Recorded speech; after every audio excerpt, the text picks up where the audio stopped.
Brian Powell of Run Far here with Mike Foote after a second place finish at the 2015 Hardrock 100. Congratulations, Footy. Thank you. That was quite a run out there. You pretty happy with that? Yeah, definitely. I mean, it's Hardrock, so you just never know what kind of trials and tribulations you're going to encounter. And I just felt really consistent all day. And even though I had low points like everybody has, I mean, we were talking about it. It's like the high points of the course are the low points of the race. So every time I was up above 13,000 feet, of course, I was moving slow and hurting like everybody else. But as soon as I got down in elevation, I felt really stable and strong, and was able to kind of execute the plan, which was to run really steady all day and never get too crazy until kind of pushing on the last part of the race. So yeah, and you were able to stick to that. I mean, where were you in the early going, sort of place-wise? Yeah, so I was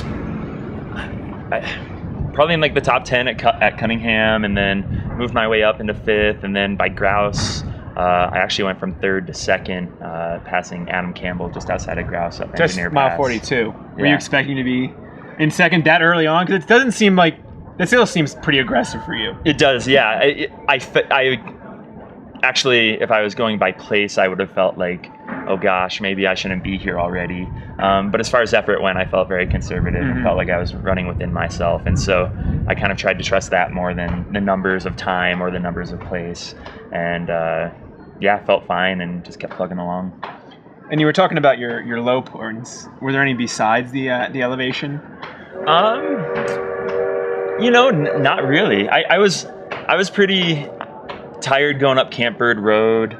Everybody is. I had Dylan Bowman pacing me at that point, so he's so positive and energetic. It was great to have him along, kind of dragging me up the road, and so that definitely kept me positive. And then we crawled up and over Virginia's Pass, and I felt bad. They gave me a pierogi up there, which I couldn't eat. And, you couldn't eat? Thanks, I had two. And I had to, I had one little bite, so then it was unusable for anybody else, and so I felt a little bad about that. But I enjoyed being up there. I got up there just after the sun set, so it was really just beautiful and a great spot, but tired. And otherwise, stomach-wise, I was able to keep getting calories down and just sticking to the plan. And yeah, as far as any catastrophic blow-ups, I was really lucky to not really encounter any of those this time around. No horrible nausea or dead legs or anything like that?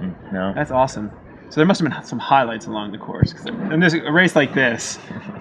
Yeah, it was great. I had a really good time actually with Iker Carrera. Yeah. We spent the first 35 miles together just plugging along. We summited Handies together. Just beautiful up there. We got squalled by a snowstorm coming through on the way up Handies, and it was but it was sunny like as we summited, and it was just beautiful. And Iker had his GoPro because he was just plugging along and taking footage, and I was kind of wishing I had a camera because it was just stunning. So yeah, that was definitely a high point. Actually, I did just remember a low point was getting lost on Oscar's Pass. So coming up out of Telluride, we were just in a storm again, and the markers were pretty sparse, and there was just a lot of snow, and we ended up just not really finding the way for quite a while. So Timmy Olsen, who was pacing me at that point, and I were kind of wandering around aimlessly, and I think just outside of Wasatch Basin there for a good 45 minutes. Now, how did that affect you mentally? Because obviously, you're still moving, so it's tiring. It's up high too, but it was mentally really challenging, to be honest.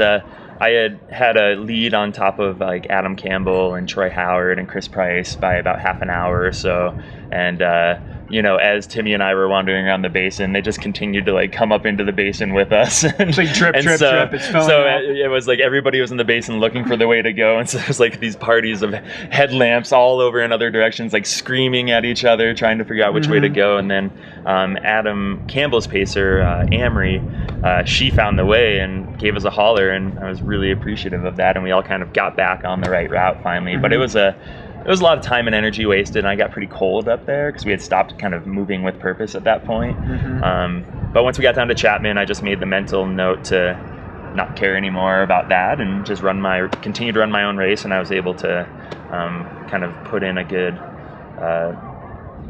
bit of energy towards that last bit. So yeah, did you feel like you were racing at the end, or were you just moving forward with purpose? You know what I mean? Yeah.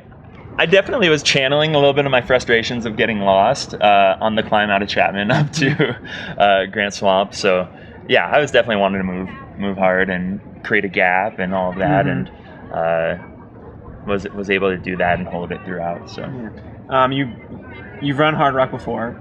Forgive my run-addled brain, but was it the opposite direction before? Was it 2010? It was 2010. It was the other. You're a true hard rocker now. I guess I am now. Yeah, I've run in both directions. Did it feel like a completely different course, or like how does it compare having run in both directions? Right. Yeah.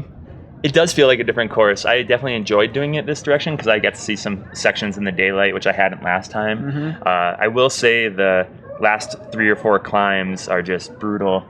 Going this direction, which I kind of like. I like that it's really, really, really hard at the end, and it is both directions, obviously, but going up and over Grant Swamp Pass, Oscars, Virginius, all in the dark, all after you've put in so much time on these like steep, scree slopes that you're just clawing your way up to the top is kind of why I love it. Yeah. It's like it kind of just beats you down and makes it feel so raw, and it's just really fun to be in that in that moment. So I really, I like this direction quite a bit for that reason. Yeah. You just are damn awesome in mountain 100-mile courses. I mean, like, with what you've done at UTMB and now, like, the Hardrock, do you just feel super strong? How does it leave you feeling in terms of, like, your place and everything? Because you've been around the sport now for long enough. Like, yeah. I'm not, I guess for me, it felt good to have a decent run here because it reminded me that races like this are what I love and the type of training that I like to do and what I enjoy about the sport. And I like races that are cold. I like races that are steep and long, and Hardrock is all those things. And it was really confidence inspiring to be able to feel good in that terrain and remind me of a lot of the stuff I just do when I train and when I'm having fun long runs back home in Montana. And I guess after, being at, races that are hotter or faster or shorter, and not doing as well, it's fun to be at a race like this that feels more in my wheelhouse and to be able to enjoy it a little bit. And I guess in that sense, it's like I want to keep doing a lot of races like Hardrock. And what do you search for when you're out there? I mean, you talk to some people and they like to go to the dark spot to like sort of see their depths, and other people are doing it for finding those enjoyable periods. Like, what are you looking for out there? Gosh, that's a good question. I don't know if I have an answer for you.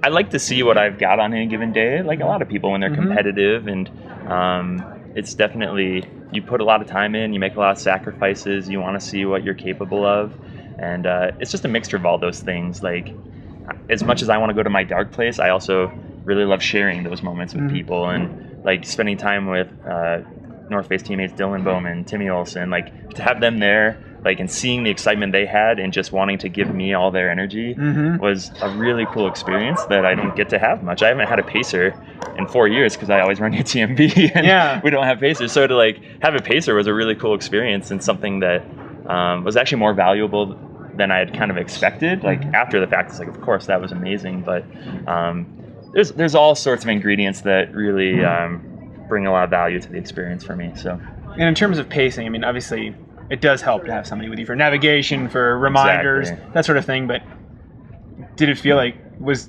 giving to them in terms of like sharing the course like of value? Yeah, absolutely. That camaraderie is huge, and I think that's a bit. People ask me like, why do you want a pacer? Is it because of this or that? And I'm like, well, I like to stay on course. I like to have a little company at night so that like I'm not hallucinating or getting lost. But also, again, it's I run a lot alone. And I like that, but I also like sharing it with the right people in the right moments. And it was great to have, friends along the way. And yeah, I really like that. Awesome. So what else you got lined up this summer? That's a good question. I might go to Gary Robbins' Squamish 50 miler in August.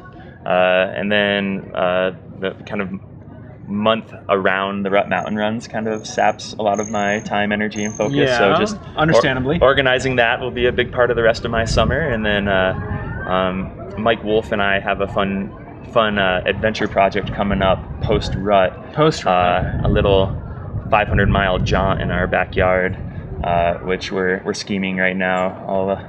I'll leave it at that. You leave it at that. Okay, I won't press you on it. A little 3-week journey through the mountains, starting at the front doorstep, heading north. Heading north, all right. So we're kind of putting a lot of that stuff together right now, and it's a project I'm really excited about, and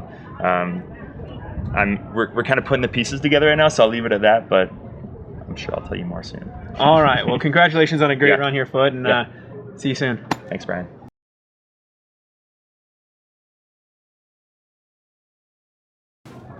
And a bonus question for you. I know if I lived in Missoula what I'd be doing as soon as I got home. I'd be going to Big Dipper. What ice cream flavor or flavors is going to be in that first celebratory? That's a great question. So every time I go to Big Dipper, I check the specials, and if there's a special that catches my interest, I'll test it. If I like it, I go for it. Mm-hmm. But my go-tos, which everybody who eats a Big Dipper with me will always say, it's always coconut or yellow cake. The yellow cake's so good, dipped in chocolate in a big waffle cone, and it's just out of this world. Well, enjoy it. You so deserved it. Thank you.